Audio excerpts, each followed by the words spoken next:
कल मैंने आपसे सिंथेसिस के बारे में चर्चा की थी। सिंथेसिस में को पढ़ने से पहले एक चीज़ जानना आवश्यक है, वो है क्लास। वो क्या है? क्लास। क्लास मीन्स वाक्य, उपवाक्य। उपवाक्य। क्लास की डिफाइन होती है distinct part of a sentence, distinct part of a sentence including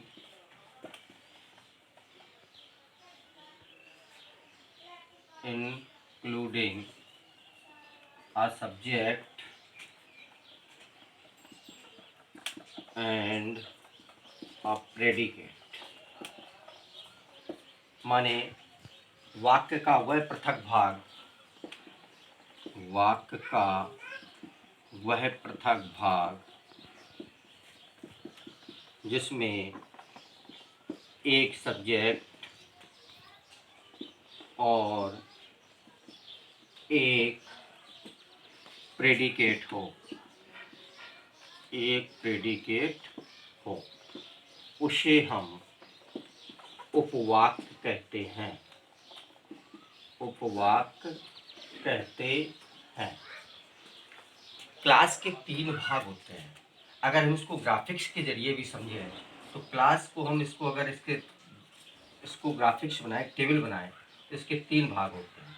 एक होता है प्रिंसिपल क्लास, प्रिंसिपल क्लास। दूसरा होता है सबऑर्डिनेट क्लास, सबऑर्डिनेट क्लास। तीसरा होता है कोऑर्डिनेट क्लास, कोऑर्डिनेट क्लास। इनको जानना अति आवश्यक है, क्योंकि जब हम कॉम्प्लेक्स पढ़ते हैं और कंपाउंड पढ़ते हैं तो हम ये जानते हैं कि कॉम्प्लेक्स की एक डिफाइन होती है कि वाक्य का वह पृथक भाग, मतलब कॉम्प्लेक्स सेंटेंस वह सेंटेंस होता है जिसमें एक प्रिंसिपल क्लास और एक सबऑर्डिनेट क्लास पाया गया है। तो जब तक हम ये नहीं जानेंगे कि प्रिंसिपल क्लास क्या है और सबऑर्डिनेट क्लास क्या है, तब तक हम उसकी परिकल्पना नहीं कर सकते, तब तक हम उसके बारे में सोच नहीं सकते। इसलिए हमें सबसे पहले क्लास के बारे में जानना आवश्यक है। तो मैंने उसको बताया distinct part of a sentence including a subject and a predicate. Hindi में भी बताया वाक्य का वह पृथक भाग जिसमें एक सब्जेक्ट और एक प्रेडिकेट हो, उसे हम उपवाक्य कहते हैं। अगर हम इसे ग्राफिक्स या टेबल के जरिए भी जाने तो इसमें एक प्रिंसिपल क्लास होता है और एक सबऑर्डिनेट क्लास होता है और एक कोऑर्डिनेट क्लास होता है।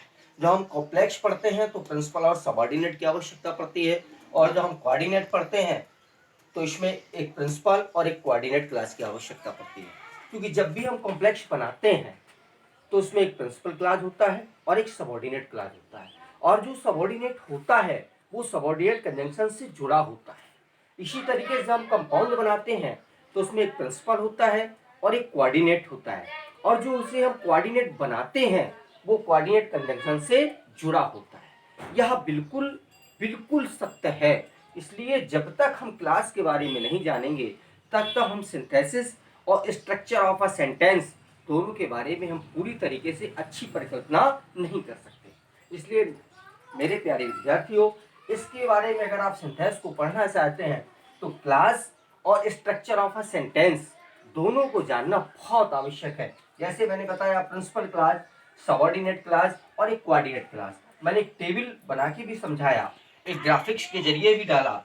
तो प्रिंसिपल क्लास, जो हम प्रिंसिपल क्लास, जैसे मैंने कल एक सेंटेंस लिया था वर्क हार्ड, वर्क हार्ड और यू विल पास। कल के मेरे वीडियो में एक चीज थी कि मैंने एक सेंटेंस लिया था, इसको मैंने 3 भागों में डिवाइड किया था, तीनों रूपों में परिवर्तित किया था एक सेंटेंस को। इसको मैंने प्रिंसिपल भी बनाया था, सबऑर्डिनेट भी बनाया था और कोऑर्डिनेट भी बनाया था। तो जैसे मैंने फिर उसी सेंटेंस को मैं लेता हूँ, आज फिर एक बार बताता हूँ। कल की वीडियो की बजाय आज की वीडियो फिर मैं चीज डालना चाहता हूँ कि work hard you will pass, यह एक सेंटेंस है। इसमें जहां हम इसको, चूंकि एक सेंटेंस की जब हम परिकल्पना करते हैं तो स्ट्रक्चर ऑफ अ सेंटेंस पढ़ते हैं, तो सेंटेंस मैंने कल भी बताया तो आज फिर बता रहा हूं कि उसकी एक चीज थी क्या, कि जिसमें सिंथेसिस का प्रोसेस होता है कि टू और more than two sample sentence make only one simple, one complex and one compound. मतलब दो या दो से अधिक सिंपल सेंटेंस को मिला करके एक सिंपल, एक कॉम्प्लेक्स और एक कंपाउंड बनाना। तो मैंने जैसे सेंटेंस लिखा work hard you will pass, तो जब मैं इसको सिंपल में बनाऊंगा तो इसका सीधा से निकल के आ जाएगा बाई वर्किंग हार्ड और यू विल पास। ये हमारा हो गया कौन सा सेंटेंस? Simple sentence. क्यों? क्योंकि मैंने कल भी बताया तो आज फिर बता रहा हूं, सिंपल सेंटेंस में होता है जिसमें एक फाइनाइट वर्ब पाई जाए। माने कितनी फाइनाइट? एक फाइनाइट। अभी कितनी फाइनाइट है? दो फाइनाइट। तो मैंने क्या किया, एक फाइनाइट को नॉन फाइनाइट में परिवर्तित कर दिया। तो पहले वाली क्रिया को मैंने जब नॉन फाइनाइट में परिवर्तित किया तो इसको मैंने बनाया, वर्ब को बनाया जीरंड, और जीरंड के पहले कर दिया किसका प्रयोग? प्रीपोजिशन। तो बन गया by working hard you will pass. हमारी केवल एक फाइनाइट रह गई है, इसमें हमारी केवल एक फाइनाइट है और हमारी ये नॉन फाइनाइट हो गई, तो हमारा एक सिंपल सेंटेंस तैयार हो गया। अब जब मैं इसको कॉम्प्लेक्स में बनाऊंगा तो मैंने अभी बताया कि तुरंत क्लास की आवश्यकता पड़ेगी, क्योंकि कॉम्प्लेक्स में यही एक प्रोसेस होता है जिसमें एक प्रिंसिपल क्लास और एक सबऑर्डिनेट क्लास। तो जैसे मैं इसी सेंटेंस को कॉम्प्लेक्स में बनाता हूं तो मैंने लिखा इफ यू वर्क हार्ड, फिर लिखा यू विल पास। अब देखिए मैंने इसको बना दिया कॉम्प्लेक्स, इसी सेंटेंस को कॉम्प्लेक्स बनाया। कॉम्प्लेक्स कैसे बना? मैंने इसको एक को बनाया प्रिंसिपल, ये आपका प्रिंसिपल हो गया, जिसमें अंडरलाइन है ये प्रिंसिपल क्लास हो गया, और जिसमें इफ यू वर्क हार्ड है ये हो गया आपका सबऑर्डिनेट। क्योंकि मैंने बताया एक प्रिंसिपल क्लास हो और एक सबऑर्डिनेट क्लास हो, तो ये एक प्रिंसिपल हो गया, देखिए भैया ये एक प्रिंसिपल हो गया और ये सबऑर्डिनेट हो गया। दूसरी बात मैंने बताई कि जब हम सबऑर्डिनेट बनाते हैं तो सबऑर्डिनेट कंजंक्शन से जोड़ते हैं। तो मैंने इसे देखिए सबऑर्डिनेट कंजंक्शन है इफ, इससे मैंने इसे क्या कर दिया? जोड़ दिया। दूसरी बात मैंने बताई थी कि टू और more than two finites verb, दो और दो से अधिक फाइनाइट्स वर्ब पाई जाए। तो देखिए एक फाइनाइट ये है और एक फाइनाइट ये है, अब दो फाइनाइट्स हो गए, ठीक। एक प्रिंसिपल क्लास में फाइनाइट हो गई और एक सबऑर्डिनेट क्लास में फाइनाइट हो गई। तो जब दोनों क्लासों में एक एक फाइनाइट हो गई तो ये बन गया क्या? कॉम्प्लेक्स बन गया ना कॉम्प्लेक्स, क्योंकि इसमें एक प्रिंसिपल, इसमें एक फाइनाइट और इसमें एक फाइनाइट, ये प्रिंसिपल और ये सबऑर्डिनेट, और ये सबऑर्डिनेट कंजंक्शन जुड़ गया। क्योंकि जब भी हम सबऑर्डिनेट बनाते हैं तो अगर हम सबऑर्डिनेट का भी ग्राफिक्स लें तो सबऑर्डिनेट को भी हम देखिए आपको एक ग्राफिक्स के जरिए समझाते हैं। जब भी सबऑर्डिनेट बनाते हैं तो इसके भी तीन भाग होते हैं। जिसे हम सबऑर्डिनेट बनाते हैं उसे या तो हम नाउन क्लास से जोड़ते हैं या फिर एडजेक्टिव क्लास से जोड़ते हैं या फिर हम इसे एडवर्ब क्लास से जोड़ते हैं। एडवर्ब क्लास दो में से किसी, तीन में से किसी एक से जोड़ते हैं, नाउन क्लास, एडजेक्टिव क्लास या एडवर्ब क्लास, तो वो सबऑर्डिनेट बन जाता है। इसे मैंने एडवर्ब क्लास से जोड़ा, ये बन गया एडवर्ब ऑफ कंडीशन। जब तुम कठिन परिश्रम करोगे तो पास होगे। तो ये पास होने, ये जो पास होना है ना, ये प्रिंसिपल क्लास है, ये इस पर निर्भर है, क्योंकि यही प्रिंसिपल क्लास की परिभाषा होती है। प्रिंसिपल क्लास वो क्लास होता है जो अपने अर्थ की पूर्ति के लिए स्वयं पर निर्भर होता है, और सबऑर्डिनेट क्लास वह क्लास होता है जो अपने अर्थ की पूर्ति के लिए प्रिंसिपल क्लास पर निर्भर होता है। तो देखिए ये जो ये है ये इस पर निर्भर है, इसलिए ये प्रिंसिपल और ये सबऑर्डिनेट, और ये सबऑर्डिनेट कंजंक्शन से क्या हो गया? जुड़ गया। अब ये बन गया आपका कौन सा क्लास? Adverb class. इसी तरीके से एडजेक्टिव क्लास या नाउन क्लास। इनमें से किसी, जो सबऑर्डिनेट के तीन भाग हैं नाउन, एडजेक्टिव और एडवर्ब, इनमें से किसी एक कंजंक्शन से अगर हम जोड़ देंगे तो ये बन जाएगा सबऑर्डिनेट। तो इसमें एक प्रिंसिपल हो गया और एक सबऑर्डिनेट हो गया और सबऑर्डिनेट कंजंक्शन से जुड़ गया। इसी को जब हम कंपाउंड बनाएंगे तो जैसे मैंने इसको कंपाउंड बनाया तो मैंने लिख दिया work hard and you will pass. अब देखिए जो एंड है, ये कोऑर्डिनेट कंजंक्शन, और इसमें देखिए इसमें एक प्रिंसिपल क्लास है और एक कोऑर्डिनेट क्लास है। क्योंकि प्रिंसिपल क्लास क्या होता है, मैंने पहले बताया कि अपने अर्थ के लिए स्वयं पर निर्भर हो, अर्थात principal clause is that clause in which depends himself, तो ये स्वयं पर निर्भर है। कोऑर्डिनेट वो होता है, coordinate class is that class, ठीक है, कोऑर्डिनेट क्लास वह क्लास होता है जो अपने अर्थ की पूर्ति के लिए ना तो प्रिंसिपल क्लास पर निर्भर होता ना ही सबऑर्डिनेट पर, बल्कि पूर्ण रूप से क्या होता है? स्वतंत्र होता है।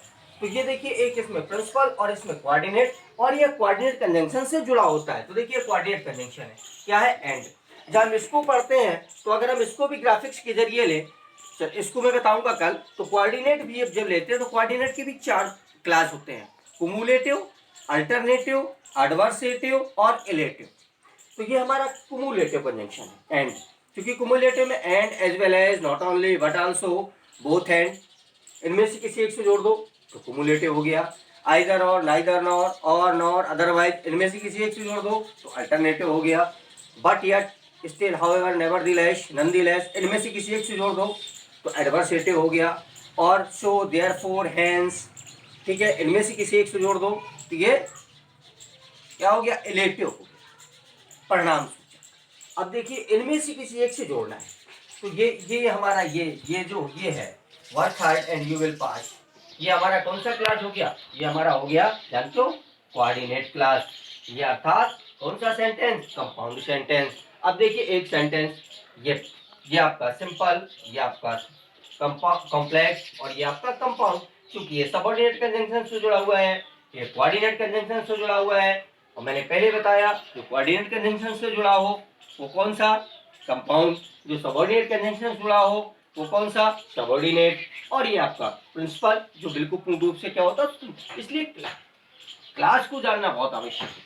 इसलिए मैंने बताया जब हम इसको लिखाते भी हैं कि हम आपको बता भी दें, आप लिखेंगे भी तो ऐसे लिखेंगे, प्रिंसिपल क्लास वह क्लास होता है जो अपने अर्थ की पूर्ति के लिए स्वयं पर निर्भर होता है। सबऑर्डिनेट क्लास वह क्लास होता है जो अपने अर्थ की पूर्ति के लिए प्रिंसिपल क्लास पर निर्भर होता है। कोऑर्डिनेट क्लास वह क्लास होता है जो ना तो प्रिंसिपल क्लास पर निर्भर होता और ना ही सबऑर्डिनेट पर, बल्कि पूर्ण रूप से क्या होता है, स्वतंत्र होता है। अर्थात हम कह सकते हैं कि कोऑर्डिनेट क्लास प्रिंसिपल क्लास का ये छोटा रूप होता है या छोटा भाई होता है, क्योंकि ये भी प्रिंसिपल क्लास की तरीके से ही कार्य करता है, क्योंकि ये पूर्ण रूप से क्या होता है, स्वतंत्र होता है। इसलिए इन क्लास को जानना बहुत आवश्यक है। अब मैं अगले वीडियो में आपको the structure of a sentence के बारे में बताऊंगा, जिसमें 3 सेंटेंस होते हैं, सिंपल, कॉम्प्लेक्स और सिंपल सेंटेंस, समझ रहे हैं, सिंपल सेंटेंस, कॉम्प्लेक्स सेंटेंस और कंपाउंड सेंटेंस। ये स्ट्रक्चर ऑफ अ सेंटेंस है। जब मैं इसको बताऊंगा फिर इसके बाद मैं बताऊंगा वर्ब के बारे में, कि वर्ब होती है, जैसे मैंने सेंटेंस को चेंज किया तो मैंने आपको बताया वर्ब, वर्ब कितनी, 2, एक फाइनाइट और एक नॉन फाइनाइट। जैसे मैंने बताया इसको मैंने नॉन फाइनाइट में बदल दिया। अब आप कैसे जानेंगे कि नॉन फाइनाइट में बदल दिया, तो मैं इसको भी ग्राफिक्स के जरिए समझाऊंगा कि वर्ब होती है 2, फाइनाइट और नॉन फाइनाइट। फाइनाइट के भाग होते हैं पार्टिसिपल, एडजेक्टिव, पार्टिसिपल, जिरंड और इंफिनिटिव, और इसको जो हम उसमें नॉन फाइनाइट के होते हैं पार्टिसिपल, इंफिनिटिव और जिरंड। फाइनाइट के होते हैं transitive verb, intransitive verb, linking verb, auxiliaries verb और फ्रेजल वर्ब। इसको मैं पूरा आपको अगले वीडियो में verb, structure of a sentence, इन दोनों के बारे में बताऊंगा। जब मैं आपको बता दूंगा फाइनाइट और नॉन फाइनाइट के बारे में पूरी तरीके से, भी ये भी जानना आवश्यक है कि वर्ब मैंने बताया 2, फाइनाइट और नॉन, जब मैं इसको टेबल के जरिए समझा दूंगा तब मैं बताऊंगा कि पार्टिसिपल कहां से आया, क्योंकि आपकी किताबों में केवल खोल दिया है सीधे पार्टिसिपल, यूज ऑफ पार्टिसिपल, वो आवश्यक नहीं। उसके पहले उसका जो बेस है, उसका जो फाउंडेशन है वो जानना आवश्यक है कि पार्टिसिपल आया कहां से, कैसे हुआ। तो वो नॉन फाइनाइट का एक भाग है, क्योंकि हम जिसको जब हम सिंपल बनाते हैं तो जब एक क्रिया को जब हम नॉन फाइनाइट में परिवर्तित करते हैं तो इनमें से किसी एक रूप में परिवर्तित कर देते हैं, वो नॉन फाइनाइट बन जाती है। तो या तो वो पार्टिसिपल में चेंज होती है, या वो इंफिनिटिव में चेंज होती है, या फिर वो जीरंड में चेंज होती है, नॉमिनेटिव एब्सोल्यूट। इसी तरीके से जिसमें हम ट्रांसफर करते हैं वो एक नॉन फाइनाइट होती है और एक फाइनाइट रह जाती है, तो वह सिंपल सेंटेंस हो जाता है। यहाँ से आपका चैप्टर शुरू होता है। इसके पहले अभी अगले उसमें वीडियो में अभी मैं आपको माय डियर स्टूडेंट्स ये बताया, अभी मैं आपको स्ट्रक्चर ऑफ अ सेंटेंस और फिर वर्ब ये भी बताऊंगा, फिर मैं आपको लेके चलूंगा यूज ऑफ पार्टिसिपल। थैंक्स।